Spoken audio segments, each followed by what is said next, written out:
And he made that point today that, we still haven't seen a lot of Australians come off their fixed home loans. I mean, if we think people are doing it tough now, when their interest rates go from 2% to close to 7%, I mean, it's just going to be a lot of pain.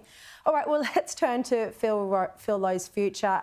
Andrew Bragg, you released this statement today saying that sacking the RBA governor, although it's not really sacking him, of course, it's not reappointing him for another term, but you're saying that this would threaten the RBA's independence because it would send a message to future governors that they shouldn't raise rates, that this is politics effectively interfering in the independence of the central bank. Is this your argument?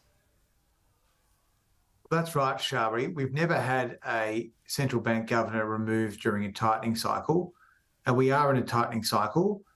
Regrettably, we may have not seen the last of the interest rate increases, as Leith just alluded to. And I think it will be very hard for a new governor to act in the national interest as Lowe has been doing. I mean, Lowe is not a popular figure, I understand that. And the Labor backbenchers and co have been out attacking him for a long time. But he is doing the right thing. And I'm worried that political interference will become locked in to the institutional arrangements here if Lowe is to be removed during a tightening cycle. I think it's a bad move and it shouldn't happen.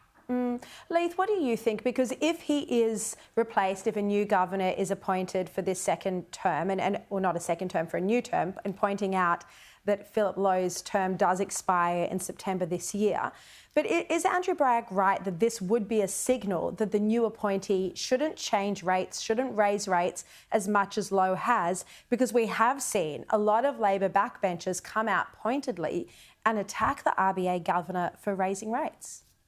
Look, I think Andrew has a point if he was being booted out mid-term, but he's not. His term's up. And like everyone else, it's a performance review. If you're on a fixed-term contract and you've done a quite frankly, ordinary job, you probably should get the boot. The fact of the matter is, in March last year, Phil Lowe was still telling borrowers that they're going to keep rates on hold until potentially 2024. And he held that view for months when inflation was starting to rise. So I think he should be replaced. The bigger question is, who do we replace him with? The candidates they're looking to replace him with are pretty much insiders. Like, I know there's a couple from Treasury. There's one from Treasury, one from Department of Finance. But what I think we need is someone who's a genuine outsider. I'd grab someone from an international body, so say from an international central bank, get him to come into Australia with fresh eyes, who's not wedded to the current system and the current system of groupthink that we've got, and I'd get them to replace him. So, ideally, we'd probably give him a very short-term contract of 6 to 12 months whilst we conduct a thorough review and a thorough process of scouting the world for a genuine independent, governor. I think they've just sort of slapped the list up really quick and they've gone the cheap option. Michelle Bullock, who looks like the front runner, is actually the assistant RBA governor. Deputy Governor. That's right, and so she's already in the tent. And then we've got the Treasury head and the finance head. So they're all, it's all groupthink.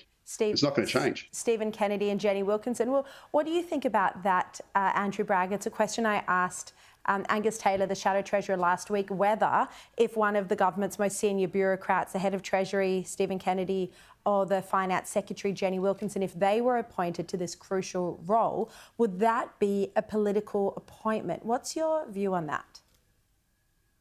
It would be much closer to a political appointment than a traditional appointment of a governor. I mean, the last time that a treasurer interfered with the Reserve Bank like this, Paul Keating put his friend Bernie Fraser in. We had a period of very difficult economic conditions, of course, very high interest rates, very high unemployment and high inflation.